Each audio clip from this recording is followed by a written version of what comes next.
ദൈവത്തിൻ്റെ അതിപരിശുദ്ധമായ നാമം വാഴ്ത്തപ്പെടുമാറാകട്ടെ. ജീവിക്കാൻ തൊഴിൽ വേണം. ചിലർ പറയും വചനം പറഞ്ഞുകൊണ്ടിരുന്ന വായിലോട്ട് വല്ലതും പോവുമോ? അതൊരു നല്ല ചോദ്യം തന്നെയാണ്.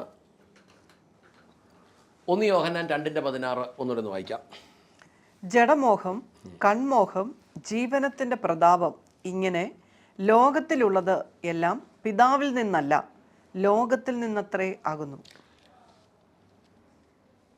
ജഡമോഹം എന്തെന്നാൽ ലോകത്തിലുള്ള സകലവും ജഡമോഹം, കൺമോഹം, ജീവനത്തിൻ്റെ പ്രതാപം എന്നിവയെല്ലാം തന്നെ പിതാവിൽ നിന്നല്ല, ലോകത്തിൽ നിന്നാണ് വരുന്നത്. ഞാൻ പറയുന്നത് ഈ ആത്മീക മേഖലയിലെ ശുശ്രൂഷ ഒരു ബിസിനസ്സല്ല. അത് ബിസിനസ്സായിട്ട് ആരും കാണരുത് എന്നാണ് ഞാൻ ഈ പറയുന്നതിൻ്റെ മർമ്മം. വേറെ ധാരാളം ബിസിനസ്സുകൾ നാട്ടിൽ കിടപ്പുണ്ടല്ലോ, അതൊക്കെ പോയി ചെയ്യുക. അത് വിശ്വാസിക്ക് ചെയ്യാൻ അനുവദിക്കുന്ന ബിസിനസ്സുകൾ ഉണ്ട്, അനുവദിക്കാത്ത ബിസിനസ്സുകൾ രഹസ്യമായി പാർട്ട്ണർഷിപ്പ് കൂടി ചെയ്യുന്നുമുണ്ട്. അപ്പോൾ ബിസിനസ് ചെയ്യേണ്ടവൻ ബിസിനസ് ചെയ്യട്ടെ, ദൈവമക്കൾ ബിസിനസ് ചെയ്യരുത് എന്ന് ഞാൻ പറയുന്നില്ല. പക്ഷേ ശുശ്രൂഷ മേഖലയിൽ വരുന്നവർ ഇത് തികച്ചും ആത്മീക കാര്യമായി കണ്ട് സത്യസന്ധമായി ഈ കാര്യം ചെയ്യണം എന്നാണ് പറഞ്ഞു വരുന്നതിൻ്റെ താല്പര്യം. നമ്മുടെ കണ്ണുണ്ടാക്കിയത് ദൈവം. കണ്ണുണ്ടാക്കിയതിൻ്റെ ലക്ഷ്യം എന്താണ്? നമ്മൾ ഉദാഹരണം നോക്കുകയാണെങ്കിൽ, കാണേണ്ടത് കാണാനും കാണുന്നത് പോലെ ഗ്രഹിക്കുവാനും ദൈവം കണ്ണു കൊടുത്തു, കാഴ്ച കൊടുത്തു. കാണേണ്ട കാര്യം കാണേണ്ട പോലെ കാണാനും അത് ഗ്രഹിക്കാനും ഒക്കെയാണ് ദൈവം കണ്ണുണ്ടാക്കിയതും കാഴ്ച കൊടുത്തതും. എന്നാൽ കണ്ണിൽ മോഹമുണ്ടാക്കിയത് ദൈവമല്ല. കണ്ണിൽ മോഹം ഉണ്ടാക്കിയത് പിശാചാണ്. ഏദൻ തോട്ടത്തിലാണ്. ഉൽപ്പത്തി പുസ്തകം 3:6 വായിച്ചാൽ നമുക്ക് ആ വാക്യം കാണാം. ഉൽപ്പത്തി പുസ്തകം 3:6. ആ വൃക്ഷഫലം തിന്മാൻ നല്ലതും കാൺമാൻ ഭംഗിയുള്ളതും ജ്ഞാനം പ്രാപിപ്പാൻ കാമ്യവും എന്ന് സ്ത്രീ കണ്ടോ, തിന്നാൻ നല്ലത്, കാണാൻ നല്ലതും അല്ലേ, അങ്ങനെ കിടക്കുന്നത്. അപ്പോൾ അതായത് മോഹം തുടങ്ങിയത് അവിടുന്ന്. ഇപ്പം ഞങ്ങൾ ഈ ദിവസങ്ങളിൽ ഒരു ദേവദാസനോട് സംസാരിച്ച് അദ്ദേഹം പറയാ, സ്വന്തം ഭാര്യ സാരി ഉടുത്താൽ ഭംഗി പോരാ, നാട്ടുകാരൻ്റെ ഭാര്യ ഉടുത്താൽ ഗംഭീരം. വളരെ നല്ല ഉദാഹരണമായിട്ട് തോന്നി. ശരീരം ഉണ്ടാക്കിയത് ദൈവം, മോഹം ഉണ്ടാക്കിയത് പിശാച്. ജീവനത്തിൻ്റെ പ്രതാപം അല്ലെങ്കിൽ പ്രൗഢി ഈ ആദ്യകാലത്ത് വീടുകൾ വെക്കുന്ന താമസിക്കാൻ വേണ്ടിയാണ്.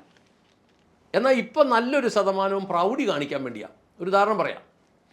ഈ അടുത്ത കാലത്ത് ഒരാളൊരു വീട് കാണിച്ചു. ബാത്റൂമിനകത്ത് മുടക്കിയിരിക്കുന്ന ഫിറ്റിങ്സും അതിൻ്റെ സംവിധാനവും എല്ലാം കൂടെ 1 കോടി രൂപ ഉണ്ടെന്നാണ് പറയുന്നത്. പറഞ്ഞത് സത്യമാണെങ്കിൽ ക്ലോസറ്റ്, വാൾ മൗണ്ട്, പിന്നെ അതിൻ്റെ കൺസീൽഡ് ഫ്ലഷ് ടാങ്ക്, അതിൻ്റെ എയർ സ്വിച്ചുകൾ, ഹാൻസ് ഗ്രോഹയുടെ മിക്സറ്, പിന്നെ ഷവറ്, ഹാൻഡ് ഷവറ്, കിടന്ന് കുളിക്കാനുള്ളത്, ബാത്റൂമിൽ അപ്പി കഴിഞ്ഞാൽ തന്നെ നിന്ന് കഴുകുന്നത്, സകല സംവിധാനം. ആകെ ബാത്റൂം മാത്രമേ പുള്ളി കാണിച്ചുള്ളൂ താനും. കാരണം 1 കോടി രൂപ അതിൻ്റെ സെൻസർ സഹിതം വെച്ചിരിക്കുക. അദ്ദേഹം കയറുന്ന മുറിയിൽ അദ്ദേഹത്തിൻ്റെ ഭാര്യയും ചെല്ലുമ്പോൾ തന്നെ കതക് തുറക്കും, കാര്യം കഴിഞ്ഞ് ഇറങ്ങിപ്പോന്നാൽ മതി, തന്നെ അടയും. എല്ലാം സെൻസർ വെച്ചിരിക്കുക, തന്നെ ഫ്ലഷ് ചെയ്യും. ഇതെല്ലാം ഒരു ഭാഗം. അദ്ദേഹത്തിൻ്റെ മകളുടെ മുറിയിൽ അതൊക്കെ ചെല്ലുമ്പോൾ മകൾ ചെല്ലുമ്പോൾ തന്നെ തുറക്കും, തന്നെ അടയ്ക്കും. അങ്ങനെ എല്ലാം സെൻസറുകൾ സഹിതം വെച്ചിരിക്കുക. 1 കോടി രൂപ ഒരു ബാത്റൂമിൽ മുടക്കിയിട്ടുണ്ടെന്ന് പറയുന്നു. ഇത് സത്യം പറഞ്ഞാൽ ജീവനത്തിൻ്റെ പ്രതാപം നല്ല ഇത് പറയേണ്ടത്. ഈ വീട് കാണിച്ച ആളും വിശ്വാസിയാണെന്നുള്ളതാണ് ഒരു സത്യം. ആകെ എന്നാ വിശ്വാസിയാണെന്ന് ചോദിച്ചാൽ ഒരു സഭയെ വരുന്നുണ്ടെന്നുള്ളതാണ്. സഭയെ വരുമ്പം ദൈവത്തെ തൊഴുന്നതിലും കാര്യമായിട്ടാണ് ശുശ്രൂഷകൻ ഇങ്ങനെ നിൽക്കുന്നത്. ശുശ്രൂഷകൻ വേണമെങ്കിൽ അങ്ങേരുടെ മുമ്പിൽ സാഷ്ടാംഗം ഒരു 70 പ്രാവശ്യം വേണേൽ വീണ് നമസ്കരിക്കും. കാരണം ഇത്രയും വലിയ ക്ലോസറ്റുള്ള മനുഷ്യനല്ലേ, തൊഴാതിരിക്കാൻ പറ്റുമോ? ഈ അവസ്ഥയിലേക്ക് ഈ സംഭവം തകിടം മറിഞ്ഞു എന്നുള്ളതാണ് ഒരു സത്യം. അപ്പം വന്ന് 1 കോടിയുടെ കാറ്, 2 കോടിയുടെ കാറ്, സൂട്ട്, കോട്ട്, ടൈ, അതിനുള്ള ഷൂവ്, അന്യായ ലെവലിലുള്ള mobile, 3 star, 5 star, 7 star food, ഇതെല്ലാം ലോകമായത്, ജീവനത്തിൻ്റെ പ്രതാപമാണ്, ജഡമായതല്ല. ഇതൊന്നും നയിക്കുന്നത് പരിശുദ്ധാത്മാവല്ല. ഇതെല്ലാം ആഫ്രിക്കക്കാരുടെ കീഴിലുള്ള ട്രെയിനിങ് ഇത്. 1 യോഹന്നാൻ 2-ാം അധ്യായത്തിൻ്റെ 6-ാമത്തെ ഒരു വാക്യം ഞാൻ വായിക്കാം. യേശുവിൽ വസിക്കുന്നുവെന്ന് അവകാശപ്പെടുന്ന ഒരുവൻ അവിടുന്ന് നടന്നതുപോലെ നടക്കേണ്ടതാണ്. ഇങ്ങനെ ചെയ്താൽ നാം യേശുവിൽ തന്നെ വസിക്കുന്നുവെന്ന് നമുക്കറിയാം. ആ ബൈബിളിൽ നിന്ന് എടുത്തേ. 1 യോഹന്നാൻ 2:6. സത്യവേദ പുസ്തകം പറഞ്ഞാലേ പുസ്തകം കേൾക്കുള്ളൂ. അവനിൽ വസിക്കുന്നു എന്ന് പറയുന്നവൻ അവൻ നടന്നതുപോലെ നടക്കേണ്ടതാകുന്നു. ഇങ്ങനെ ചെയ്താൽ നാം യേശുവിൽ തന്നെ വസിക്കും നമുക്കറിയാം. അപ്പം ശരിക്കും പറഞ്ഞാൽ ഇപ്പോൾ ആൾക്കാർ മനസ്സിലാക്കുന്നത് എന്നാ അറിയോ? യേശു 2 കാലി നടന്നു, ഞാനും നടക്കുന്നു. ഇങ്ങനെയായിപ്പോൾ ഇത് മനസ്സിലാക്കുന്നത്. യേശു നടന്നത് ഇങ്ങനെ പൊങ്ങിയും താന്നുവൊന്നും അല്ലല്ലോ. യേശുവിന് ചട്ടും പൊട്ടൊന്നും ഇല്ലായിരുന്നല്ലോ. യേശു മനുഷ്യർ നടന്ന പോലെ ഞാനും അങ്ങനെയല്ലേ നടക്കുന്നത്. ആ അർത്ഥമല്ല ഇതിന്. ഇതിൻ്റെ അർത്ഥം യേശു ഭൂമിയിലായിരുന്നപ്പോൾ ജീവിച്ചതുപോലെ ആത്മീക മേഖലയിൽ ജീവിക്കുന്നവൻ ഒരു ലളിത ജീവിതം വേണമെന്ന് എഴുതിയേക്കുന്നത്. ബിസിനസ്സുകാരൻ എന്തായാലും കാണിക്കട്ടെ, അവന് ബിസിനസ്സുകാരനാണെന്ന് പറയാമല്ലോ. ഇപ്പോൾ ഈ ആഫ്രിക്കക്കാരെ പോയി കണ്ടു കഴിഞ്ഞപ്പോഴാണ് നമ്മുടെ ഈ കേരളത്തിലുള്ളവരെല്ലാം ഇങ്ങനെ അങ്ങോട്ടായത്.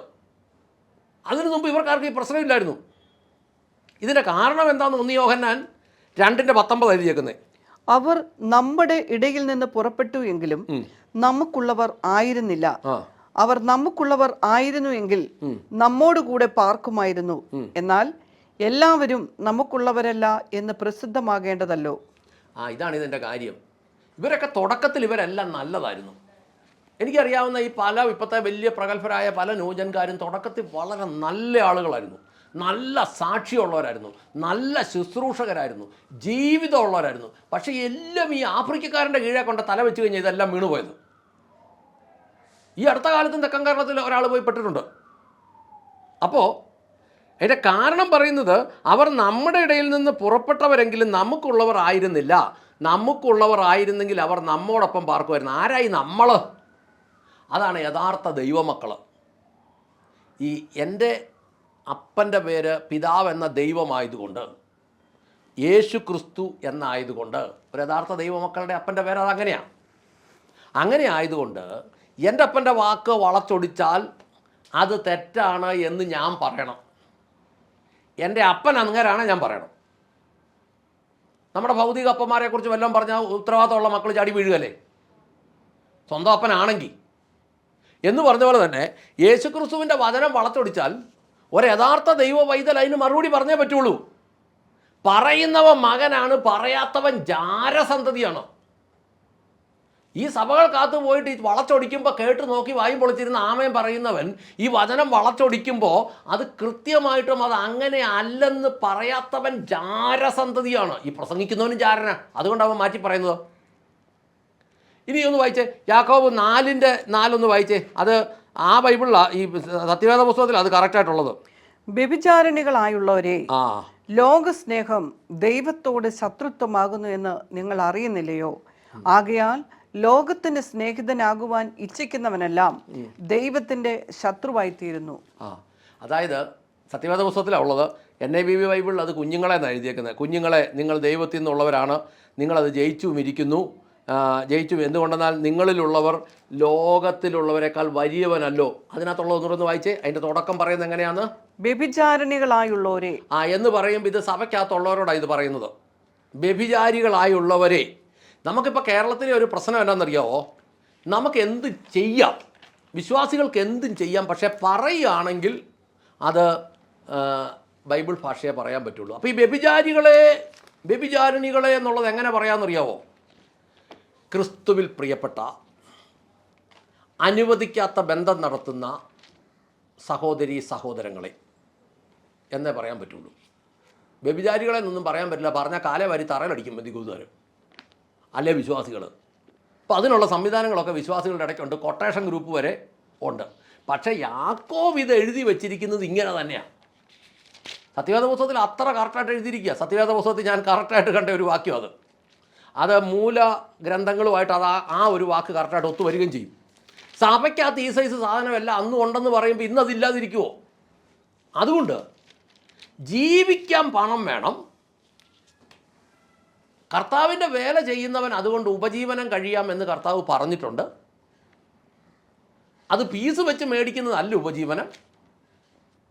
ദൈവത്തിൻ്റെ വേല ചെയ്യുന്നവൻ യാക്കോബ് 2:6 പറഞ്ഞതുപോലെ ക്രിസ്തു നടന്നതുപോലെ തന്നെ നടക്കണമെന്ന ദൈവവചനം പറയുന്നു. എന്ന് പറഞ്ഞാൽ ലാളിത്യം വേണം. ആ ലാളിത്യത്തിലൂടെ കൊടുക്കുന്ന ഒരു സന്ദേശം തന്നെയല്ല, അങ്ങനെ ഒരാൾ തലപ്പത്തിരിക്കുമ്പോൾ ആ കീഴിലുള്ള ആളുകളിലേക്ക് അല്ലെങ്കിൽ കൂടെയുള്ള ആളുകളിലേക്ക് ഒരു ഒഴുക്ക്, വളരെ ലാളിത്യത്തിൻ്റെ ഒരു ഒഴുക്കുണ്ടാകും.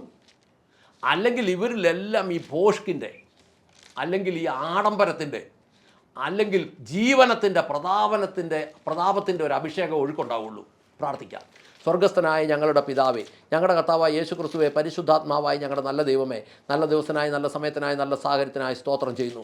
കർത്താവെ, ശുശ്രൂഷകരെല്ലാം തന്നെ കർത്താവിനെ ശുശ്രൂഷിക്കുവാൻ, കർത്താവിനായി ശുശ്രൂഷിക്കുന്ന ദൈവരാജ്യത്തിൻ്റെ ശുശ്രൂഷകരായി മാറട്ടെ എന്ന് പ്രാർത്ഥിക്കുന്നു. കർത്താവെ, ലോകത്തിൻ്റെ ശുശ്രൂഷകരായി മാറാതെ, കർത്താവെ, ജനത്തിൻ്റെ സമ്പത്തിനെ ലക്ഷ്യം വെച്ചുള്ള ശുശ്രൂഷകളാകാതെ, കർത്താവിന് വേണ്ടി ശുശ്രൂഷ ചെയ്യുവാൻ, യോഗ്യമായി കൊണ്ടു നടക്കുവാൻ, തങ്ങൾക്ക് കഴിയാത്തതിനപ്പുറമുള്ളത് ഏറ്റെടുക്കാതിരിപ്പാൻ, കർത്താവെ, യോഗ്യമായി കൊണ്ടു നടന്ന് നിത്യതയോളം എത്തിക്കാൻ കഴിയുന്ന ശുശ്രൂഷകൾ ഏറ്റെടുത്ത് നടത്തുവാൻ പ്രിയപ്പെട്ടവരെ അങ്ങ് അനുവദിച്ച് അനുഗ്രഹിക്കണമേ എന്ന് പ്രാർത്ഥിക്കുന്നു. കർത്താവെ, വിവിധ സഭകളിലിരിക്കുന്ന ജനങ്ങൾ സംരക്ഷണം കിട്ടാത്ത, ഉപദേശം കിട്ടാത്ത, കൃത്യമായ നിർദ്ദേശങ്ങളില്ലാതെ പാടുപെട്ട് നിൽക്കുന്ന ജനത്തെയൊക്കെ ദൈവം ഓർത്ത് അനുഗ്രഹിക്കണമേ. അവർക്കൊക്കെ വഴികൾ തുറക്കണമേ, കൃപയാൽ നടത്തണമേ. അങ്ങ് പ്രാർത്ഥന കേട്ട് അനുഗ്രഹിച്ച കൃപയ്ക്ക് നന്ദി.